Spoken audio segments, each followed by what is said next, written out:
আসসালামু আলাইকুম প্রিয় ফুটবল ফ্যান্স।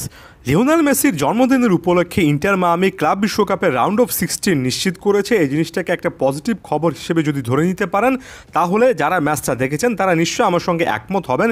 শেষ 15 মিনিটে এসে ইন্টার মায়ামি যেভাবে পালমেরাসকে দুটো গোল গিফট করেছে এবং শেষ পর্যন্ত যেখানে রাউন্ড অফ 16-এ তারা ব্রাজিলিয়ান ক্লাব বোটাফোগোর মুখোমুখি হতে পারত এবং এর ড্রটার পরে দুটো গোল কনসিড করার পরে তারা যেভাবে রাউন্ড অফ 16-এ বর্তমান চ্যাম্পিয়ন্স লিগ উইনার এই টুর্নামেন্টের সবচেয়ে ফেভারিট একটা দল প্যারিস সেন্ট জার্মেইর মুখোমুখি হবে, সেটাকে আপনি এক কথায় কী বলবেন?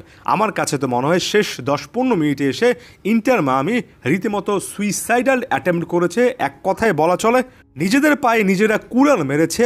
অসাধারণ ডিফেন্ডিং করা একটা ম্যাচের শেষের কয়েক মিনিটে এসে মনোযোগ হারানোর পরে আসলে কত বড় রকমের মাসুল গুনতে হয় সেটার একটা বড় রকমের শিক্ষা এখানে ইন্টার মায়ামি পেল। তাই এমন একটা ম্যাচে যেখানে আমরা লুইস সুয়ারেজের অনেকদিন পরে দুর্দান্ত ম্যাচ জুই একটা পারফরমেন্স দেখলাম, সেটার পরও ইন্টার মায়ামির এই পারফরমেন্সে আপনার আক্ষেপ থাকবে ওই যে বললাম অনভিজ্ঞতা এবং একেবারে টপ টিয়ারে খেলার মতো যে প্লেয়ারদের কোয়ালিটি নেই, অনেক প্লেয়ারের যে আসলে সত্যিকার অর্থে সেই স্কিল লেভেল নেই, সেই ফিটনেস লেভেল নেই, সেটা এই ম্যাচে একেবারে পরিষ্কারভাবে বোঝা যায়। ইন্টার মায়ামির এই পারফরমেন্সটাকে আপনি দুটো ভাগে ভাগ করতে পারেন। প্রথম ভাগে কিভাবে এক্সপিরিয়েন্সের মাধ্যমে তুলনামূলক কম শক্তির একটা দল নিয়ে পালমেরাসের মতো ইনফর্ম একটা দলের পক্ষে লড়াই করা যায় এবং সেখানে স্কোর লাইনটা 2-0 করা যায়, সেটার পারফেক্ট একটা এক্সাম্পল খুঁজে পেতে পারেন।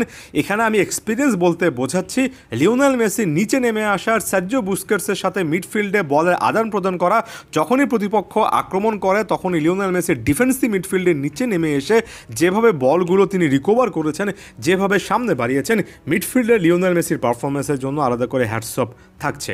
সার্জিও বুস্কেটস তার এক্সপিরিয়েন্সের সম্পূর্ণটা দিয়েছেন।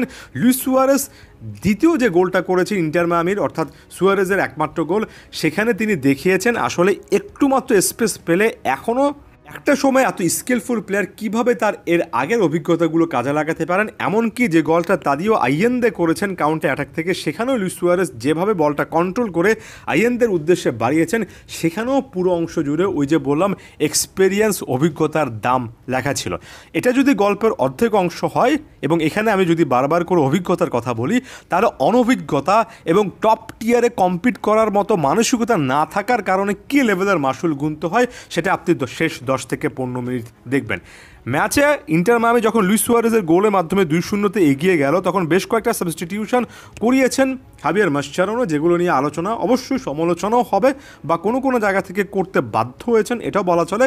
তবে যেভাবে ইন্টার মায়ামি প্লেয়ারে স্ট্রাগল করেছেন 75 মিনিটের পরে, তারা যেভাবে ধরে নিয়েছেন যে ম্যাচটা তারা জিতে নিয়েছেন এবং যেভাবে আরামসে ডিফেন্ডিং করেছেন, হাঁপিয়ে উঠেছেন, যেভাবে মাটিতে গড়াগড়ি করেছেন, এই জায়গায় ওই জায়গায় ব্যথা দেখিয়েছে, নিজেদেরকে সাবস্টিটিউট করতে কোচকে অনুরোধ করেছেন, এটা দেখতে এতটাই দৃষ্টিকটু লেগেছে আমার কাছে। ব্যাপারটা শুধুমাত্র দৃষ্টিকটু না, আমার কাছে হাস্যকরও লাগছে।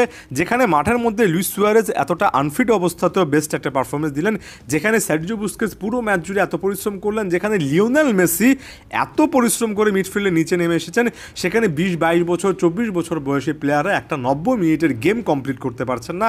এতটাই হাস্যকর লেভেলের ডিফারেন্স ইন্টার মায়ামির গ্রেট প্লেয়ারদের সাথে বাকি প্লেয়ারদের। সেকেন্ড গোলটার কথায় ধরুন এই দলটার পালমেরাসের, যেখানে পুরো ম্যাচে অসাধারণ ডিফেন্ডিং করেছেন ম্যাক্সিমিলিয়ান ফ্যালকন, এবং ফ্যালকন নিজেকে উজ্জীবিত রেখেছেন, বারবার নিজেকে চিয়ার আপ করেছেন। তবে যে হেডারটা তিনি করেছেন, হাস্যকর একটা হেডার, রীতিমতো পালমেরাসের ওই প্লেয়ারটাকে গোলটা গিফট করেছেন। এক কথায় বলা চলে মাউরিসিওকে অ্যাসিস্ট করেছেন। এই হেডারটা কিভাবে তিনি বক্সের মধ্যে শুধুমাত্র ওখানেই ফেলবেন তিনি বলতে পারেন, যদিও পুরো ম্যাচ জুড়ে তার ডিফেন্সিভ বাকি পারফরমেন্সগুলো অনেক ভালো ছিল। ফিটনেসের জায়গা থেকে মার্সেলো ওয়েগান্ড, নোয়া অ্যালেন, নিকো রেডন্ডোরা যে দৃশ্যগুলো আসলে আমাদেরকে দেখিয়েছেন, কিছুর পরে আপনি এখানে Lionel Messi free kick goal পাবেন, আপনি এখানে একেবারে লুইস সুয়ারেজ যেখানে শেষ হয়ে যাচ্ছেন, আমরা সমালোচনা করছি, সেটার মাধ্যমেও কিন্তু একটা সঞ্জীবনী পারফরমেন্স পাবেন। তবে এত কিছুর পরও ইন্টার মায়ামির মতো একটা ক্লাবের ব্যাপারে আপনি কখনো আশানুরূপ কোনো কিছু লম্বা সময় ধরে চাইতে পারেনই না, কারণ এখানে অবশ্যই great player Lionel Messi, Sergio Busquets, Jordi Alba, Luis সুয়ারেজের মতো গ্রেট প্লেয়ার যেমন খেলেন, তেমনি 22 বছর বয়সে ফিটনেসের সাথে ধকল করা, স্কিলে এত বেশি পার্থক্য, কনসেন্ট্রেশন ধরে রাখতে না পারা, রীতিমতো নানা রকমের ফোকর খোঁজা, দুর্বলতা দেখানো, এমন অনেক প্লেয়ারও পাবেন। এবং এটা সংমিশ্রণে এমন একটা দলকে আসলেই ডিসিপ্লিন কিংবা সোজা বাংলায় কড়া শাসনের মধ্যে রাখতে হয়, এবং সেই কোচটা আর যাই হোক হাবিয়ার মাসচারানো নন, এটা আমরা সবাই জানি। তাই সামনে রাউন্ড অফ 16-এ তাদের জার্নিটা শেষ হচ্ছে, এটাই অনুমিত ব্যাপার একটা বলে মনে হচ্ছে। ইন্টার মায়ামি এখানে সেলিব্রেট করবে অবশ্যই। বিশ্বকাপে তাদের ইতিহাসে তারা প্রথমবারের মতো নকআউট স্টেজে পৌঁছেছে, তবে লিওনেল মেসি যে হ্যাপি হবেন না সেটা ক্লিয়ারলি বোঝা যায়। এটাও পার্থক্য, ইন্টার মায়ামির অনেক ইয়াং প্লেয়ার যে ছোট ছোট অ্যাচিভমেন্টে এতটা খুশি হন, সেটা যে আসলে ফুটবলীয় মানদণ্ডে বড় রকমের কোনো অ্যাচিভমেন্ট না, তারা হয়তোবা সেটা বুঝতে পারেন না। সব মিলিয়ে মিডিওকর একটা ক্লাব হিসেবে ইন্টার মায়ামি আগেও ছিল, এখনও আছে। মাঝখানে লিওনেল মেসি, সার্জিও বুস্কেটস, সুয়ারেজরা এসে এখানে একটা বড় রকমের পরিবর্তনের চেষ্টা করেছেন। তাদের চেষ্টাকে সাধুবাদ জানাই। তাদের আজকের পারফরমেন্সটাকে, বিশেষ করে মেসির পরিশ্রম, সুয়ারেজের এত কিছুর পরে ফিরে আসে তারা, সেটাকে হ্যাটস অফ জানাই। তবে একই সঙ্গে বয়সী প্লেয়ারদের দুর্বল মানসিকতা, হতাশা করা, মানসিকভাবে যথেষ্ট উইক মেন্টালিটি, 90 মিনিট ধরে নিজের কনসেন্ট্রেশন ধরে রাখতে না পারা, এমন একটা চোরা দলকে কেন্দ্র করে অতিরিক্ত উৎসাহী হওয়ার যে কোনো কারণ নেই, সেটাও বলে গেলাম। ধন্যবাদ সবাইকে।